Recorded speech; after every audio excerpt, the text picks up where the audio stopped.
Ayan. So, again po, magandang gabi po sa ating lahat. Mari po bang tayo po muna ay manalangin para po sa salita ng ating Panginoon? Yes. Panginoong Jesus, kami po ay nagpapasalamat, O God, sa gabing ito na nagkaroon na naman kami ng pagkakataon na makapagpalakasan sa pamamagitan ng panalangin, sa pamamagitan ng pagpupuri at pagsamba sa inyo.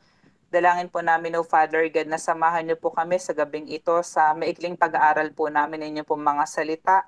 Alam namin, O God, na kayo pong aming comfort. Alam po namin, Panginoon, na kayo pong aming encouragement, ang aming tagapagturo sa gabing ito. Salamat, O Jesus, sa inyo pong papurit pagsamba sa pangalan ni Jesus. Amen. Amen.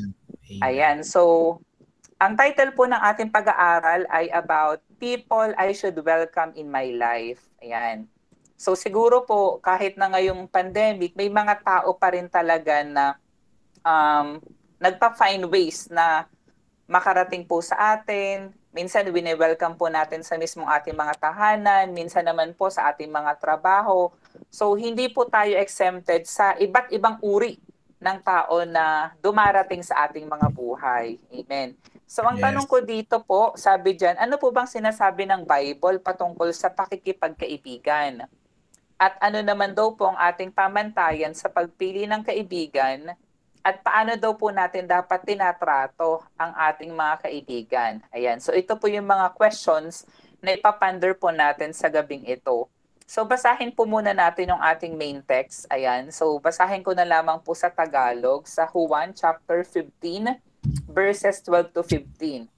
Itong aking utos, magmahalan kayo gaya ng pagmamahal ko sa inyo.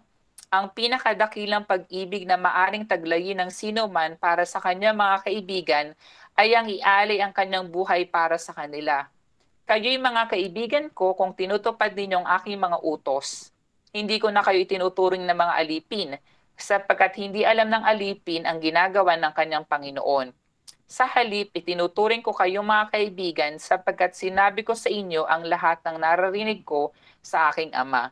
So, of course, yung salita ng Diyos na itong nagsasalita po dito ay ang ating Panginoong Jesus. Amen. So, wala naman po talagang nag-fulfill na ialay ang kanyang buhay para sa kanyang kapwa, kundi ang ating Panginoong Heso Kristo. Amen. At hindi naman po sinasabi ng Panginoon na literal na gawin din po natin ito sa ating kapwa. Pero ang sabi dito ng salita ng ating Diyos, Amen, tayo daw po ay kaibigan ng ating Panginoon kapag tinutupad daw po natin ang kanyang mga utos, yung kanyang mga tuntunin, yung mga layunin ng Diyos sa ating mga buhay, kung ano po yung kalooban ng Diyos sa bawat isa po sa atin. Our greatest friend is of course God. So name it, maaring ang iyong best friend ng iyong asawa, ang iyong katrabaho, 'di ba? Or ka-churchmate, amen po. Pero tandaan po natin, of course, our greatest friend is of course the Lord Jesus Christ. Kaya nga sabi ng Santiago chapter 4 verse 8, lumapit kayo sa Diyos at lalapit siya sa inyo. Hugasan ninyo ang inyong mga kamay, kayong mga makasalanan, linisin ninyo ang inyong puso, kayong pabago-bagong isip. Amen. So, ako kasi Amen. naniniwala Amen. na ang Lord lang talaga ang may capability na mag-transform. Amen. The Word of God is very powerful to transform people. But the Word of Yes. God itself is the Lord Himself. Amen po. So tayong lahat, na-transform tayo. We were changed from glory to glory because of the Word of God, because of Jesus Christ Himself. Amen. Kaya sa gabing ito, gusto ko naman tayong turuan, paano naman po ako pipili ng kaibigan? Amen. So, ito, maganda na tayo po ay narito ngayon sa prayer meeting. Sigurado naman ako na tayo pong lahat ay magkakapatid at magkakaibigan sa Panginoon. Amen. Pero Amen. sabi ko nga, hindi tayo Amen. exempted na may mga taong nakapaligid sa atin na kailangan maging careful din po tayo in picking our friends. Kasi may iba't ibang uri ng kaibigan. Sabi ng Kawikaan, chapter 12, verse 26, ang payo ng kaibigang matuwid ay isang gabay. Ngunit ang daan ng masama ay tungo sa pagkaligaw. So, obviously, syempre, doon po tayo doon sa kaibigan na itinuturo po sa atin yung mga matutuwid na nagawain, yung mga bagay na dapat po na ginagawa natin ayon sa kalooban ng Panginoon. Sabi rin po ng Kawikaan 13:20, ang nakikisama sa may unawa ay magiging matalino, ngunit ang kasama ng mangmang ay masusunog sa gulo.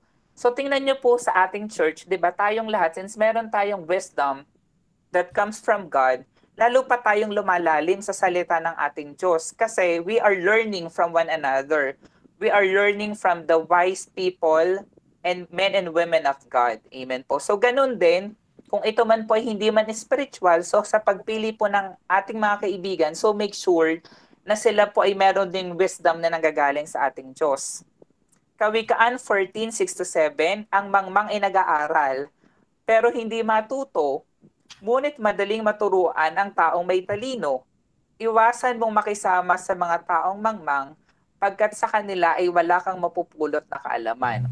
'Di ba? Kaya nga yung mga sheep, 'di ba, teachable. So tayo, 'di ba, we are sheep of God. So tayo po ay madaling maturuan kasi tayo po ay nakakuha ng katalinuhan na nanggaling sa Panginoon. Pero tingnan niyo po yung ibang mayroong close na paniniwala na hindi naman po kalooban ng Diyos. So ang hirap po para sa kanila na tanggapin ang katotohanan na sinasabi ng salita ng ating Panginoon. Yan, sabi naman po ng Proverbs 22:24-25, huwag kang makipagkaibigan sa taong bugnutin, di makisama sa taong magagalitin. Baka mahawa sa kanila at bitag ay masilo. So totoo, 'di ba? Di ba may ganong kasabihan, same birds flock together. So madedefine daw yung ating pagkatao, ang pagkakilanlan natin kung sino po yung mga lagi nating kasama.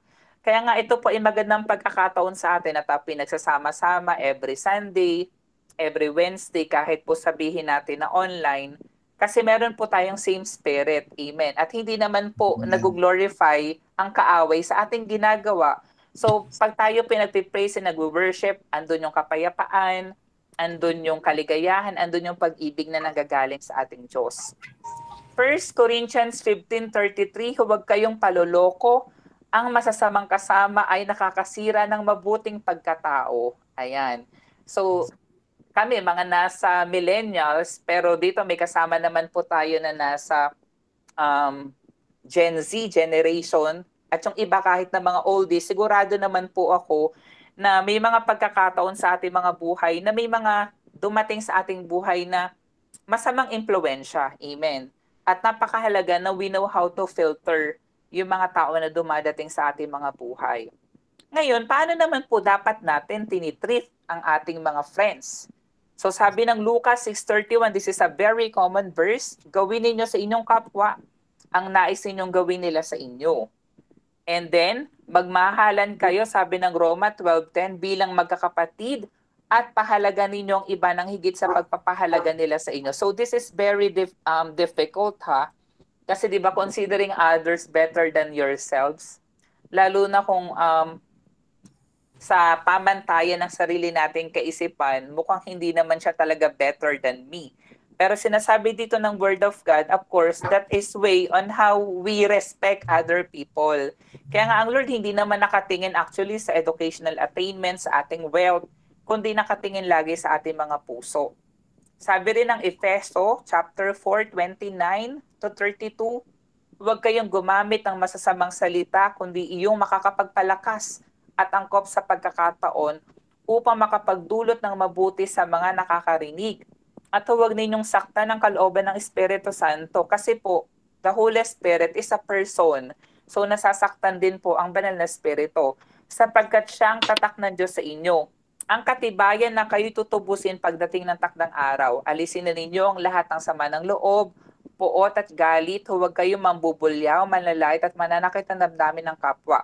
Sa halip, maging mabait kayo at maawain. Magpatawad kayo sa isa't isa tulad ng pagpapatawad sa inyo ng Diyos dahil kay Kristo. So in short, be Christ-like. Ang bottom line po is Christ-likeness pa rin.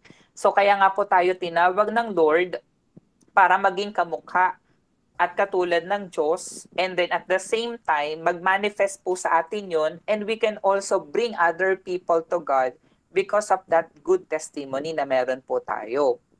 Amen. Sabi rin po ng Colossus chapter 3 verses 12-14, kaya nga dahil kayo hinirang ng Diyos, minamahal niya at pinili para sa Kanya, dapat kayo maging mahabagin, mabait, mapagkumbaba, mahinahon at mapagtiis, mapagpasensya kayo sa isa't isa. Kung may nanakit kayo kanino man, magpatawad kayo, gaya ng pagpapatawad sa inyo ng Panginoon.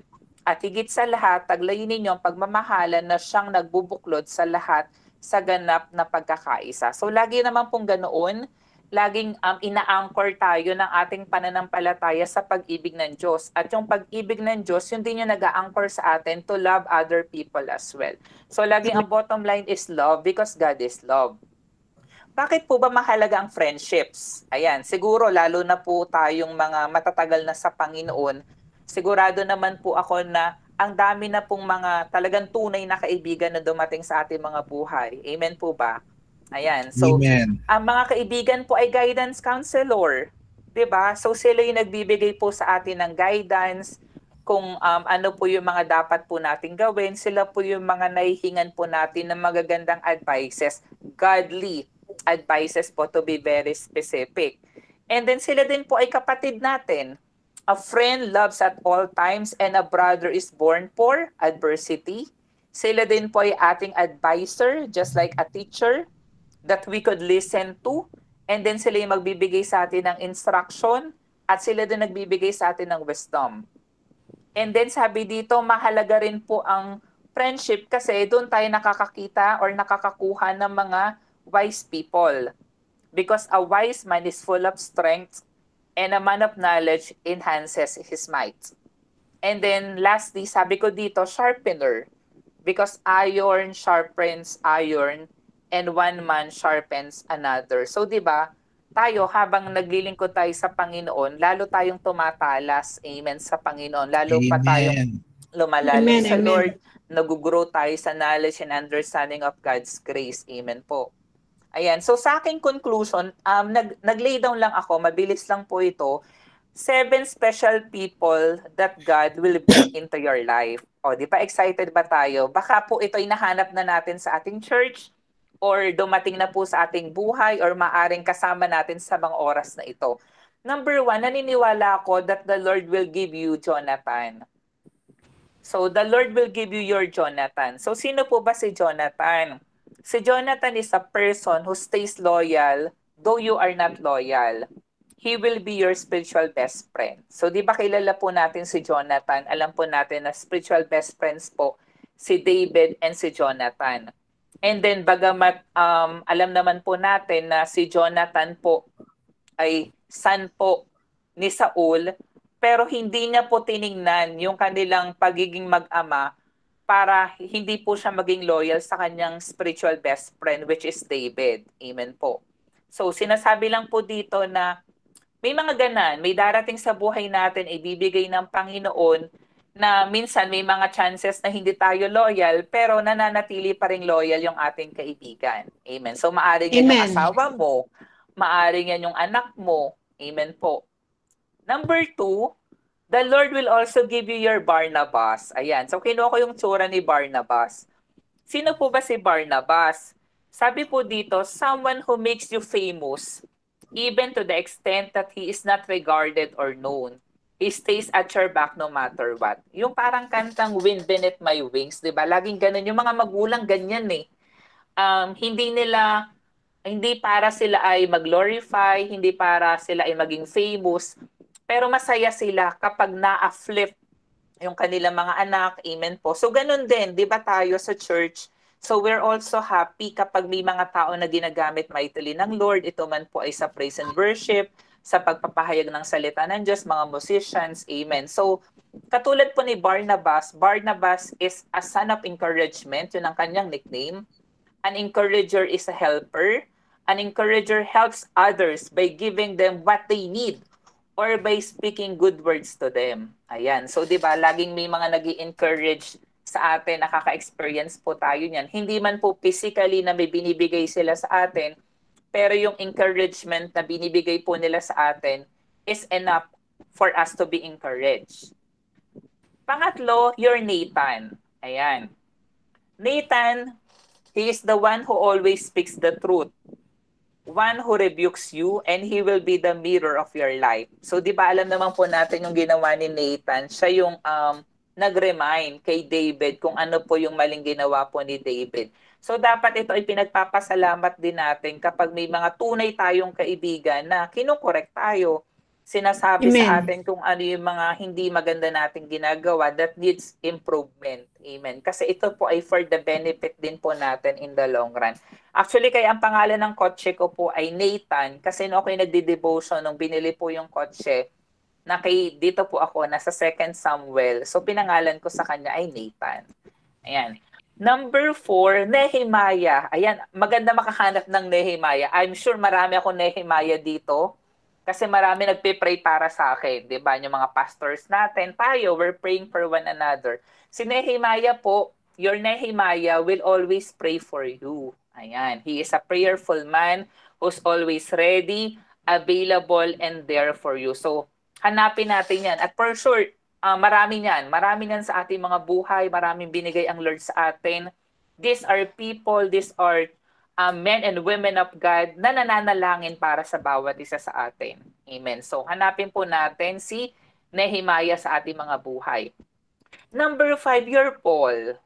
'Di ba? Ako'y naniniwala na lahat tayo merong spiritual father or spiritual mother.